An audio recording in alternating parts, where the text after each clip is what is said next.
Welcome to Butcher Block Horror Podcast, where we exhume horror movies from the past and cut into what makes them so delectable. I'm Kane. I'm JD. And I am Hugh Laurie. Hello, Hugh. And today we're throwing... Pontypool! Oh shit, we gotta put Kane down. Oh my god. Get the bat, Joe. Get the pain stick. Oh, wait, no, I'm fine. Should we be talking? I'm sorry. Sorry about that. We're throwing Pontypool onto the slab Kane, and carving up our favorite portions to force feed to you, our unwitting victims. If you enjoy the taste of these feasts of fright, then give us a follow at your favorite place to consume podcasts. Do it. If you're a YouTube listener, make sure to like, subscribe, and click the bell. Also good. We sorta have a website. It's not great. It serves the But we purpose. give you brainworms.com. Yeah. We'll let you join our Funky Fresh Discord server, as well as support the show directly using our Patreon link. Yep. But yeah, so Pontypool, we watched that movie. Yeah. It was a good movie. It's a very good movie. Definitely zombie overtones, you know? Big time zombie overtones. It got 84% on Rotten Tomatoes. That kind of seems pretty solid. Solid as a rock. Yeah. It gets a little fucking David Lynchy at the end, but whatever. I think you're just oversensitive to that kind of thing. You mean nonsensical bullshit in the movies I watch? Are you referring to the end as in like the end at the end of the credits or the end of the film? Both. It gets fucky right around the end of the movie. I don't think that's true. I think it's completely coherent at the end. It gets fucky. I and disagree. Then it goes through the credits and you're hearing like the world curing itself. And then there's like this end scene, which is like almost like Sin City. The end stinger is a weird choice. I understand narratively what they were doing. They were just babbling. Because the movie's about a language virus. It makes sense that they were babbling. Yeah, I know. The aesthetics of it were strange. I will fully buy into like that was a weird choice as a piece of filmmaking. But it made narrative sense what they were doing. Yeah, I guess. Kill his kiss, whatever. JD, why don't you tell us a little bit about this movie? I would love that. And I would say that this film brings a whole new meaning to the term word vomit. Would you say it brings the boys to the yard? It brings the boys to the yard, and especially Brings everyone to the yard, Joe. Everyone. It's true. inclusivity. The yard was very full of people of all genders. That's true. Yep. And they were welcome. And they all wanted to eat faces. Yeah. They did. Just a nibble. Just a bite. Like a tapas plate. No, they wanted the whole shebang. Mm-hmm. If you made noise with your meat flaps on the front of your face. You'd become a 4-course meal. Yeah. That's fair. So yeah, this film, Pontypool, was released September 6th of 2009. Its DVD release was January 25th of 2010. Yeah, I saw it on DVD. Nice. It was one of those random, I saw a stack of DVDs that were like $5 total. And they were horror DVDs, and I just bought them. What a steal. I wasn't even looking at what they were. There's like 5 DVDs for $5. As a horror fan, I have to say this movie really flies under the radar. I had very little awareness of it until researching it and then seeing it for the first time today. I have to say I was quite pleased. It's a good movie. It really is.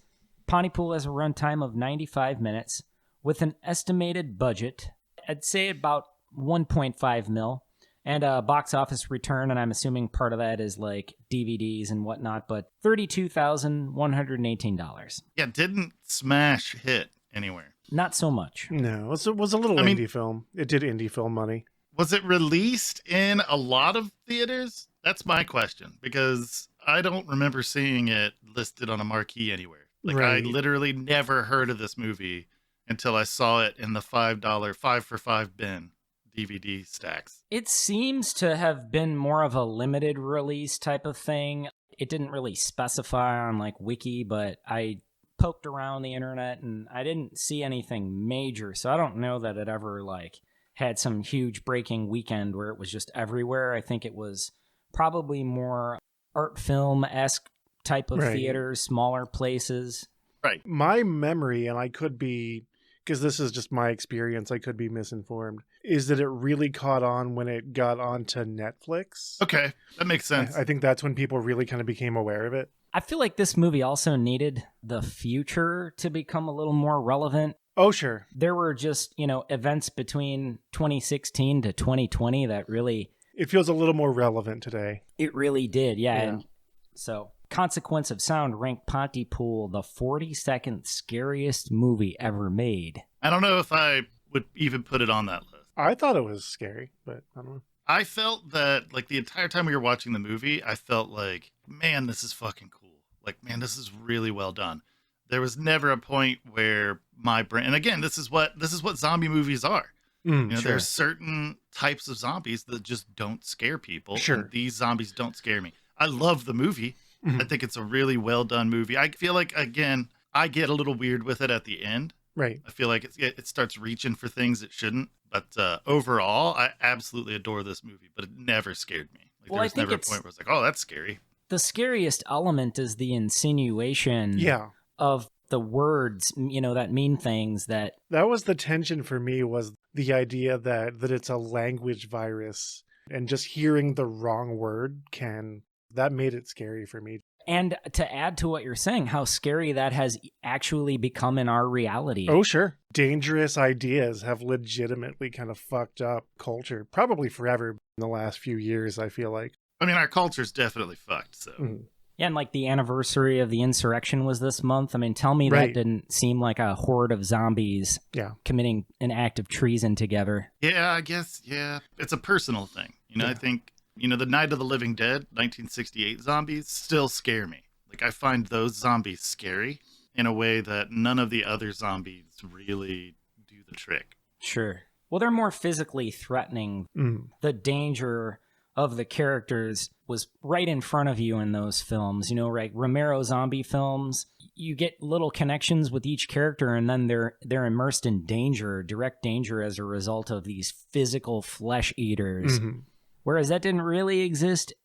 It was in the movie. There were elements of it, but I don't know. This movie just resonated with me as a zombie film in a different way. Yeah, me too. Well, I mean, I think it's, for me, it's like, if I could say supercalifragilisticexpialidocious at you and fuck you up if you're the zombie, I'm not scared of you. That definitely decreases the threat. I'm with you on that. And it's like, if they're going, Sydney is alive, I'm like, alive is poop. Poop is mutton chops. Mutton chops I are think sparks, you're kind of over Mutton chops simplifying. are also friendly. Am I? Yeah, I think you're kind of taking a machete to the deeper, like, what the movie was about. No. See, kiss, kill? Absolutely, Joe. Absolutely. Hold me, kill me, kiss me, throw me.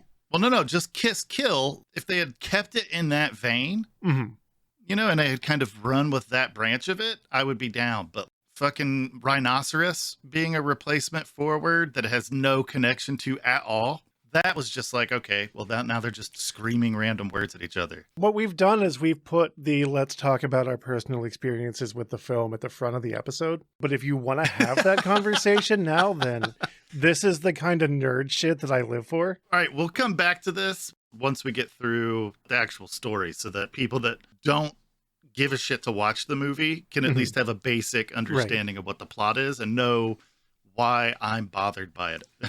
I guess today we're sort of unpacking this movie like a group of flies. Like it's shit? What are you doing, JD? It's not a shit movie. No, we're gobbling it up and we're vomiting on it and eating it and regurgitating it. I don't know what I'm saying. Well, real quickly, let's talk about who directed this film. Yeah, let's get into all that. We will. Director Bruce McDonald is responsible. Let's get him. He was born May 28th, 1959 in Kingston, Ontario, Canada. Get him, boys. Get him, boys. There he is. Get him. Yeah, see? The fuzz. The film Pontypool is inspired by the infamous radio broadcast of War of the Worlds by Orson Welles. So McDonald's a director of film, a writer, producer. His career began in 1989, and McDonald is still going. He served over, what, 5 billion at this point? That was a dumb joke. Well, at least we're on point, Yeah, that's what we're here for. We're consistent. Yeah. That tracks. Stupid jokes. Consistently with stupid jokes. Is it only 5 billion? Now I need to know. Is it only 5 billion served now? Is it? I figured it would be much more than that. I think they've stopped doing that signage because it's become impossible to even begin to keep track of that. Yeah, now it's just billions and billions served. Yeah. There's just an infinity symbol on the marquee. Because McDonald's has served well over 100 billion burgers. I'm going to start behaving like an adult who's doing a job now. See how long that lasts. You came to the wrong fucking house, man. I'm going to do my best. Okay, we're going to help. Yeah, I'll leave you alone. And that's what I'm counting on. So he rose to prominence during the 80s as a loose affiliate of the Toronto New Wave, who were a tight-knit group of filmmakers who all kind of came of age together through the 80s and 90s. Didn't realize there was a genre of music called New Wave. That's a common thing for filmmakers or writers, or like calling them the new wave of this thing, even outside of new wave music. That's done. Okay. I guess I've never heard it like that before, so okay. Oh, well, if you've never heard of it, it just must not be a real thing. Well, I mean, that's how it works. That's how it works, Joe, because I have my finger on the pulse of pop culture. Yeah, you know exactly what's going on. Kane has like Britney Spears' Twitter open right now, and he's just reading it. Dude, I recently heard a Britney Spears heavy metal mix-up where they took her song Toxic and put I've it heard over a few top different, of...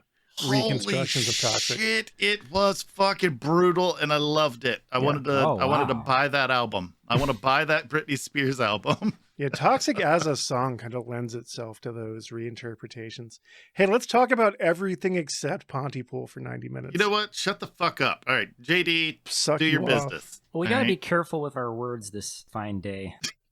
As for McDonald and the genre of horror goes, there was Pontypool, then My Babysitter's a Vampire, which came out in 2010. I don't want to watch that. Yeah, why not?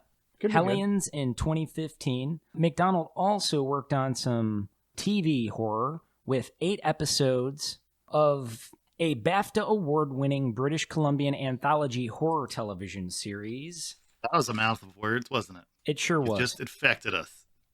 And that's about all I've got on McDonald. All right, producers. Who were they? The producers. And why did they produce this? Real squirrely today. I apologize. No, that's mighty fine. Did you get enough sleep or not enough sleep to make you this way? That's a good question. I didn't sleep a lot. So did you find the booger sugar? Or are you just on a lot of cocaine? Oh, booger sugar. Okay, that's good. I like that. You could use it. Did you know that poop is sometimes referred to as shark sugar? Shark sugar? Ew. I've never heard that before. That's weird. Yeah, that's a new one. Oh, you've never heard it before. But I wasn't implying that it didn't exist. Yeah, you were. Okay, you were. Okay, I promise I wasn't. I know you weren't. You don't speak in absolutes. Oh, this is derailed, and yeah. So JD, so when I edit this episode, just stop talking about it right now. JD, quickly get through the producers so you can start talking about before the Kane plot, kills again. Because I'll kill again. So it was produced by Jeffrey Coughlin and I believe it is Ambrose Roche. Okay, excellent. Coughlin is best known for Pontypool and a film called, I believe it's Number I Killer of 2014, and a sci-fi-ish flick titled Diminuendo of 2018. And now, for the moment you've all been waiting for. Oh, shit. On to the plot of Pontypool. Oh, I thought you were going to read out the winning lottery numbers. Oh, if I had those, the three of us would be going on vacation. Right. We wouldn't be doing this right now. We'd be heading to somewhere warm. We'd be doing the vacation and the episode. That's true. We would on the private jet that we were on. Or on a boat somewhere fancy. I'd be down with the boat. I'm not afraid of the water. I'm actually afraid of flying. So if a boat becomes an option, I'll take it. I've never been on an airplane. Really? Never in life. They go real high, Joe. I understand that. Thank you. Yeah. For sometimes a long time. Why are you explaining the concept of aeroplanes to me on our horror podcast? Because I'm in a weird fucking place right now, Joe. Are you trying to make this a Brainworms episode? Because that's what you've done. No, I'm not. Because it kind of is. This is not a Brainworms episode. We're not talking about... Are you sure? I'm reading. Well, so fuck we are. This movie is a direct adaptation of a book. It's true. And the screenplay was actually adapted by Tony Burgess. Yeah. Fuck, this is a Brainworms episode now. We JD, told you. Will you summarize the movie, please, before... Yes, please. Yes, I'm on the way. I'm just going to zap Kane with a little tranquilizer real quick. And... Written in ads. Don't sedate him too bad, because we're going to need him. in a small town of Pontypool, we meet radio announcer, Shock Jock. Shock Jock Grant Mazzy, and he's played by Stephen McHattie. Yeah, and Stephen McHattie kicked ass as Grant Mazzy. And he's accosted, he's in his car, and a psychotic woman approaches. She's kind of bumbling the word blood over and over again. Cut to Grant at the radio station. Like I'd mentioned, he's a shock jock of sorts, and he's on the air. Mazzy's technical assistant, Laurel Ann Drummond. She's played by Georgina Riley.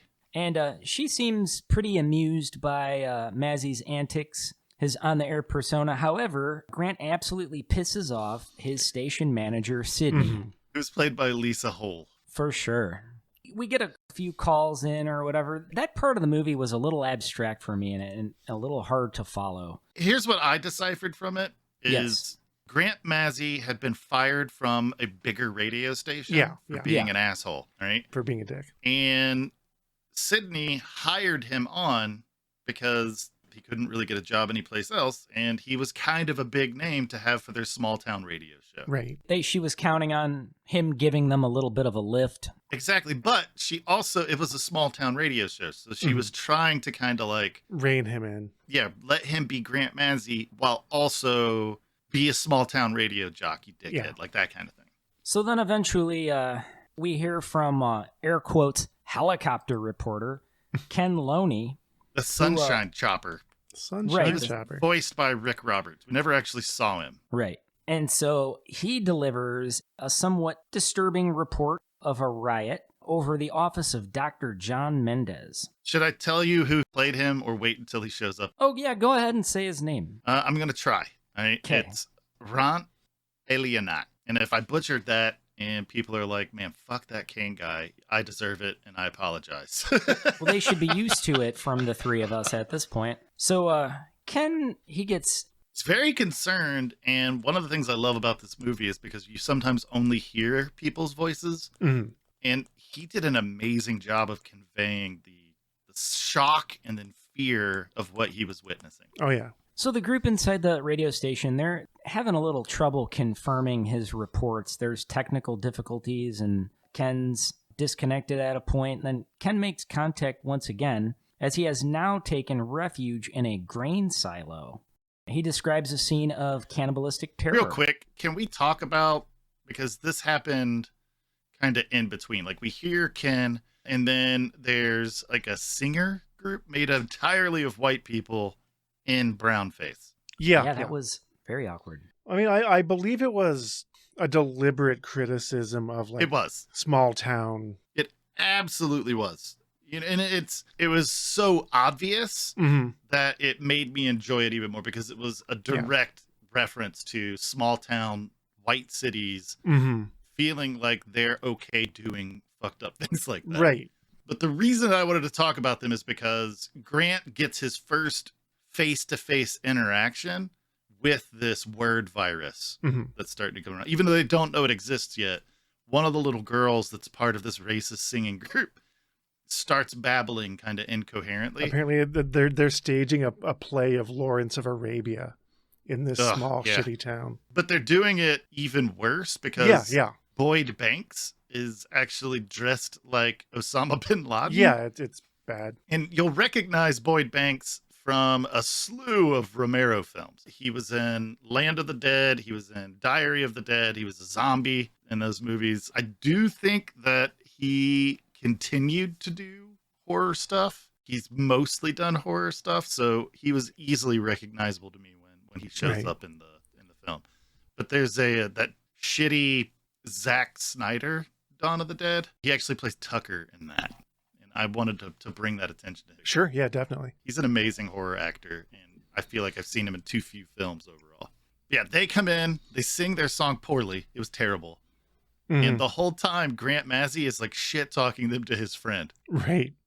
He's got the phone up. Yeah. Like, did you hear that? And he's in a shitty way kind of describing what this group is doing.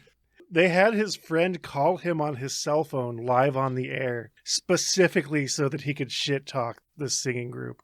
Yep. And it was glorious. It was very funny. So the Ken calls back in, And the tone is even more frantic because now he's hiding in a building, right? Exactly. There's some rogue riders. They attack and they're attempting to infiltrate the silo he's stashed away in. Ken calls back and, well, his call breaks up and is replaced with some French audio transmission. Fortunately, French-speaking, Laurel Ann is able to translate the transmission as a warning and a recommendation to stay indoors wherever you are, basically. So what exactly is the transmission? We don't get to hear the exact words, but it's like, remain indoors, do not use terms of endearment, rhetorical discourse, or the English language, and please do not translate this message. Right, which they realize as they're translating the message. Yeah.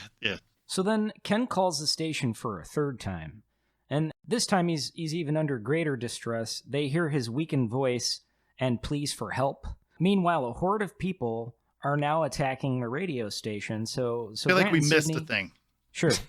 But Laurel Ann, who in this movie is an Afghanistan vet, and she's kind of like the darling of Pontypool. It was a fun, at least maybe if you're me and you watch movies like an asshole, kind of narrative twist. Because it almost felt like, if you're familiar with zombie movies, that they're setting her up to be kind of a badass and like fight this. And then she's the first one that you really see, aside from the kid, get infected. And I thought that was a fun twist of like the expectations of a zombie movie. Yeah, because there's that scene where Grant starts to go a little weird himself and he needs to step outside. And when they go to step outside, Laurel Ann sees the zombies coming and closes the door and is like, the enemy's here. Like she's getting into badass mode. Right. And then as soon as she gets into badass mode, she becomes infected with the virus. Yeah. And again, I felt like that was a deliberate subversion of what you would expect from a zombie movie. Yeah. And Grant thought he was being messed with by them. He was very upset. He had to open the door to confirm the outside world and the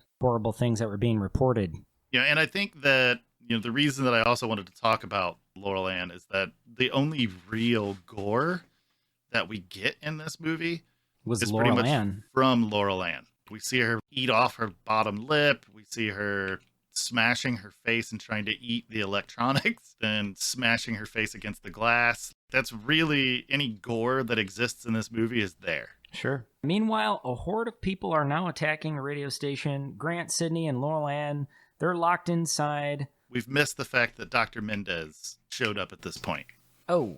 Yeah, he sneaks through a window of the radio station and takes refuge along with them. Yeah, he tells Sidney, he's like, hey, she's infected. We need to move. You said the sound booth is soundproof. All right, we need to go in there because she's going to start hunting us. Right. And then they all three end up hiding in the sound booth. So yeah, she's acting like a total squirrel, like a broken record, repeating the word missing along with an intermittent tea kettle sound, which was a tea kettle really impersonation. disturbing. It was very it was very, very bizarre. So then Ken calls the station yet again. As he succumbs to the dreaded virus, Laura Ann does a bit of headbanging. That's when, she bites off part of her own lip and just smashing her head against the glass. Vomits and dies. Yeah. Yeah, that was quite a gruesome scene. And that's when we learn that the virus wants to transmit. Right. It's like any other illness. It wants to transmit. So the host of the virus is always seeking someone to infect so that they can then be killed by the person they've infected, which was a really weird flip on the kind of zombie interaction. Like normally the virus spreads by bite. And so zombies just constantly bite to propagate the virus. This was a situation where the virus infects you and then you need to infect someone else. And then once you've infected someone else, you basically try to die to them. It was a really weird take on it. And I liked that a lot. And so to add to that, I think this is a really important part of the movie is when Mendez is hypothesized that the virus infects people as they speak certain words of the English language and they become infected and then find someone to kill them or they kill themselves, like you said. So Sydney has a phone call home only to find that her children are infected. And right about then, Laurel Ann pukes a large amount of blood and collapses. In chunks. Yeah, very, very chunky, gooey. Mendez speculates her death was caused because of a lack of a victim to attack. Yep. The infected horde has now broken into the station, pounding on the sound booth. Sydney cleverly lures the mob away, however, with a looped recording of Grant's voice repeating the words, "Sidney Blair is alive." Grant fears he will also succumb to the virus. Dr. Mendez, well, he speaks Armenian to avoid contracting the virus. Yeah, he starts saying breathe over and over again. He's like, breathe, oh, breathe. And then he realizes that he's infected. And so he starts speaking Armenian, which was... Yeah. So it seems to be an exclusive English language virus. This helps to prevent the virus from spreading further, in a sense, but not really. Right. Sidney's plan fails as the horde returns. But this time Mendez saves the day by luring them away yet again, saving Sidney and Grant, who are now locked in an equipment room. They rope the door off, and Grant is fixated on finding a way to reverse the symptoms as Sidney becomes infected. She's fixated on the word kill. Well, I feel like we'd be doing a disservice if we don't mention that one of the little girls from the Lawrence of Arabia group is when they leave the sound booth, because the doctor is obviously infected. He's managing it by speaking Armenian. But they realize it, so they leave the sound booth to go to the kitchen. When they're on their way there, they get attacked by one of the little girls that was succumbing to the virus. And they fucking waffle stomp her ass to death. In a beautiful moment of just black comedy. Yes, they just beat her to death with their shoes while on their feet. It was hilarious. Yeah, it was the very best funny. part of it, though, is they see that the doctor is still talking to himself in the booth. And so they start having this argument where Grant accuses Sidney of killing the girl. Who killed who? And then Sidney's like, no, you killed the girl. Yeah. And then Grant's like, yeah, fine, I killed the girl. So since I killed the girl, they're doing this in French, like not great French, just kind of like a little bit of like they're like picking apart the conversation. Which I feel like makes it funnier having it be in subtitles. It does. It does. And then Grant's like, if the doctor attacks us, I'll kill him. Right. Well, no, before that, though, he's like, oh, well, since I killed the girl, you have to kill the doctor. She's like, absolutely not. I'm not killing the doctor. And he's like, all right, if the doctor attacks us, I will kill the doctor. And it was just this great exchange that really kind of removed some of the tension from the film because they had this little like funny exchange. It was very fun. And then they lock themselves in the equipment room with the doctor. He leads the horde away. Yes. So Grant and Sidney, he's talking her into believing that the word kill now means kiss. And it seems to work because her symptoms subside and they actually even share a kiss. The couple goes on air repeating several contradicting phrases as an antidote for infected listeners. They do this desperate thing where they're looping words. Yes, they just start spouting a bunch of self-contradicting and confusing phrases. That's trying to deprogram. Yeah. And they're doing it despite desperate warnings from the authorities to go off the air, but they realize that they're onto something, so they're trying to save people. An amplified voice begins a countdown. Sidney and Grant, like I said, they made out in the recording booth and all that, but I don't know why I'm looping around to that. That was a funny scene for me. It was a hot kiss, too. I'm all about kissing. And I was glad it happened between Sidney and Grant because I was absolutely terrified the first time I watched this film that the old guy was going to end up trying to make out with Laura Ann because it seemed like they had that kind of relationship building. I can see that now that you pointed it out, where she had some hero worship and he was a scuzzbag. Right.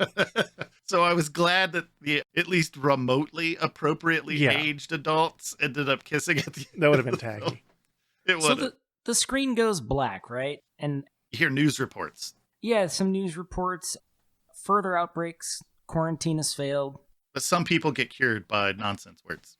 Sure. But it does seem like the virus reached places like, I think, maybe even England. Yep. As the sorts of its targeted language. And then we see a post-credit scene. This is what we'd mentioned earlier. Not like a Marvel post-credits scene that kind of leads you to the next film or... Although it does. They did make a sequel spin-off that did directly feed back to that end-credit scene. Yeah. So this is Grant and Sidney in black and white. Kind of looks like Sin City a little bit. It does a lot. It was a weird aesthetic choice. He's even in like a suit. Yeah. And she's in like an Asian theme kind of dress thing, yeah. And they go by aliases now. It was Lisa and Johnny Deadeyes. Yeah, that happened. And they survive the whole scene, it seems, and they continue speaking English by maintaining a system of improvised Nonsense role words. play. Yeah, Yeah. nonsense. So that's about that. There it is. Yep. Joe, real quick. What? Why don't you tell us about the writer and the cinematographer? Because I don't care to. Joe, you sound very, very pointy right now. Why don't you just do it anyway? Do I need to come sand your edges? Do you need us both to come sand your edges? I mean, if that's on the table, I mean, nothing's off the table. I'll put you on the table. Nice! Put him on the slab. Put him on the glass. Put him on the Ritz. What the fuck? Oh, yeah, we're talking about this movie. Pontypool, Pontypool. 2009. Yeah. This movie was written by writer, actor, musician Tony Burgess, based on his novel Pontypool Changes Everything. He also produced Pontypool as a War of the World style radio drama, which I'd be interested to hear. He's done a lot of shit over the course of his life. Like I said, he's a writer and a musician and every other goddamn thing. Specifically, he has 15 writing credits for horror films, including something called Septic Man that looks weird as fuck. Monster Brawl, which sounds wild. Apparently, it's about monsters fighting to the death in a wrestling tournament. Cool. And The Hexecutioners, which also looks cool and weird. I can dig it. Yeah, it seems like it might be fun to look into some of his other stuff. The cinematography was done by, let's see how well I mispronounce this, Nice. Miroslav Bajak, maybe? Miroslav Bajak we'll go with. I apologize to any Polish speakers who I have offended. He's a Polish-Canadian cinematographer. He's also very... Cinematographer. Right. He's all... God damn it. Words, they kill. I've got the language virus.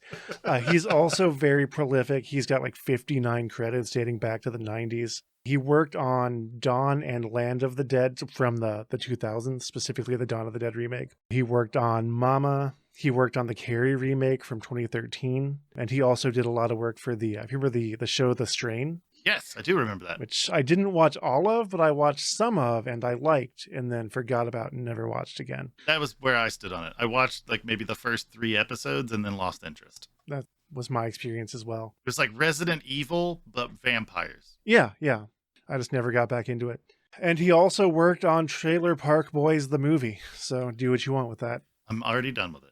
Okay, that's all I have to say about writers and cinematographers. All right, and you did say that Tony did some work on the score for this movie? I didn't. I said that he was a musician. I did forget to mention, thank you for reminding me, that he also did some work as well as the primary composer. He did some soundtrack work as well. Yeah, the primary composer was Claude Foisy. All right, let's talk about special effects. Special effects, here we go. We have Joff Hill, Born Out of Place and Time, known for Diary of the Dead, 2007, Dead by Dawn of 2009, then in 2015, a film called Room, then Dead of Winter in 2018. And I think you could kind of see some of that style of special effect, that kind of blood and the way things looked, and I think that was pretty evident in some of those of the Dead movies. Mm-hmm. Right. It bears striking resemblance. Yeah, a lot of the Dead tie-ins with Pontypool. Yeah, absolutely. And the next special effects artist I'd like to mention is Sarah Barber. Sarah worked on Resident Evil Extinction in 2007, Resident Evil Afterlife in 2010, Resident Evil Retribution in 2012, Silent Hill Revelation also 2012, Carrie in 2013, and the movie Mama. Those were the main players as far as the special effects were involved. Nice. And I felt like there wasn't a lot of gore, but the little bit of gore that was present was very good gore. Mm-hmm. Some fun prosthetic work. The like split smile that you saw, that was pretty cool. Yeah, that was good. Yeah, Laurel Ann's face looked absolutely menacing. It looked like her teeth were kind of busted out, and like just the facial swelling seemed accurate. All right, well, let's go ahead and move right along. We'll do a personal experience with the film. Yeah. Joe, go ahead and start us off, you cinema hipster nerd. Yeah, we'll get some of that going. I saw this movie, like I said at the beginning, when it popped up on Netflix. I've often kind of had a weird, like, I'll just crawl Netflix and go, this looks weird, I'll watch it. and that's when I saw this. Right. And I really liked it. And yeah, the whole premise of the movie is this idea of a virus that spreads through language, which other things have done. Metal Gear Solid 5, the video game, it's a major plot point. Spoiler alert, I guess. You ruined that game for people. With your words. Good job, Joe. With my dumb mouth. Making a point by being a dick. What the fuck? Yeah, put spoiler alert for Metal Gear 5 in the episode description. Oh, well. Some cyberpunk, I think, has gotten into that idea as well. Richard Dawkins talks about religion being a mimetic virus. Yeah. So, those ideas have been around, and I'm the kind of nerd that thinks that shit's cool. I would say it also has, the fact that it's specifically the English language, that it also kind of has an undertone of colonialism. Oh, sure. Definitely. Yeah. Like the fact that the English language is the thing the virus rides right. Suggests a lot. I enjoy that. Yeah, there's definitely a lot of weight there. And you can definitely, as we kind of enter into the nightmare world of the 2020s with, your Joe Rogans and you can get at that kind of subtext of the way that dangerous ideas spread. And I almost feel like Pontypool, I think JD said this too, was kind of ahead of its time in that subtext about dangerous ideas being spread between people. Yeah, approximately 7 years ahead of its time. Yeah. And creating kind of a mob mentality. Like if you want to be that nerd about it, you can definitely read that subtext in. All right, and then real quick, let's rate the zombies. Sure. I might be alone in this, but I would honestly give these zombies, because my kind of rating system is a mix of how scary the zombies were and how, the aesthetics and the special effects. And the intersection of those two things, for me, I call this a solid 4 out of 5 zombie. In this case, how scary the zombies' words. Yeah. The idea of a language virus and the way the movie kind of handled it felt very tense to me. Nice. JD, give us your take. Yeah, this one is very interesting and thought-provoking.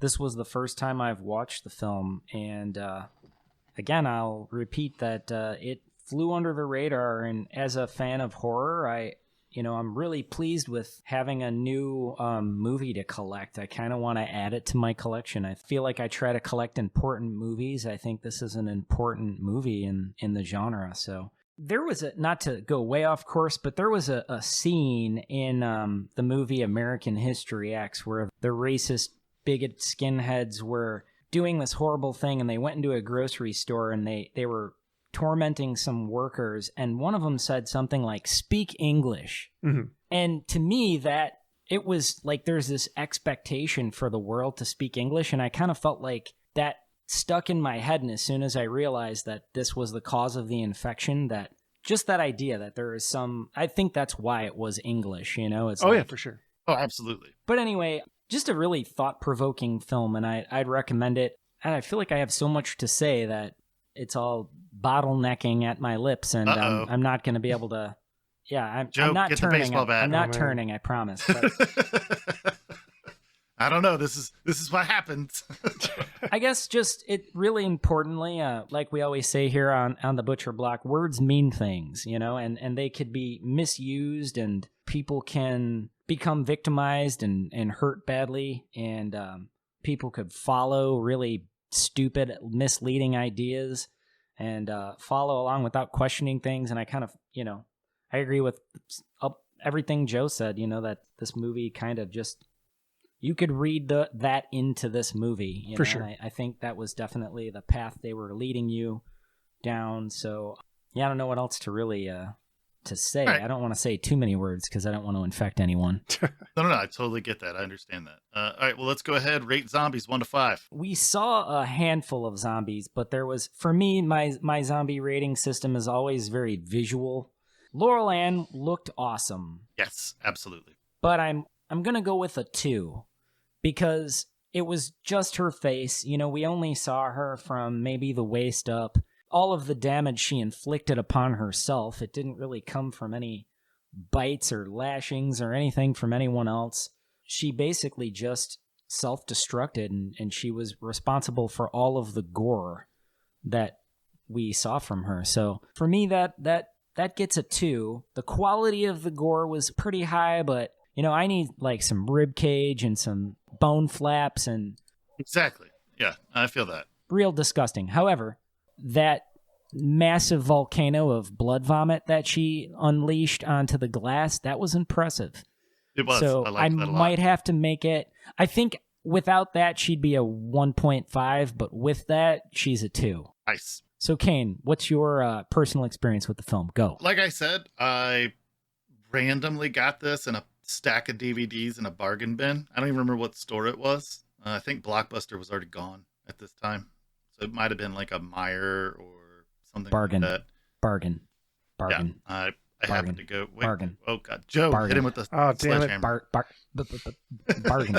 Get the machete. Bargain. All right. Yeah. So I bought it in a 5-pack, with 4 other movies that didn't actually remain in my mind. This was the only one out of the group that I really enjoyed. I was actually curious about that. What other movies were in that bundle? Yeah, I don't even remember. Interesting. They were plastic wrapped together, and it said $5, and I was like, I can get lots of hours out of that right for $5. Let's go. so I bought it, and I went through the other movies, and then watched Pontypool. Was like, holy shit. Right.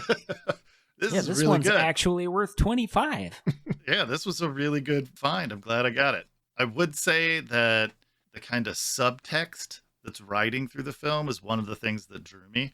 I like it when, and a lot of zombie movies do this. Horror in general does it. Yeah.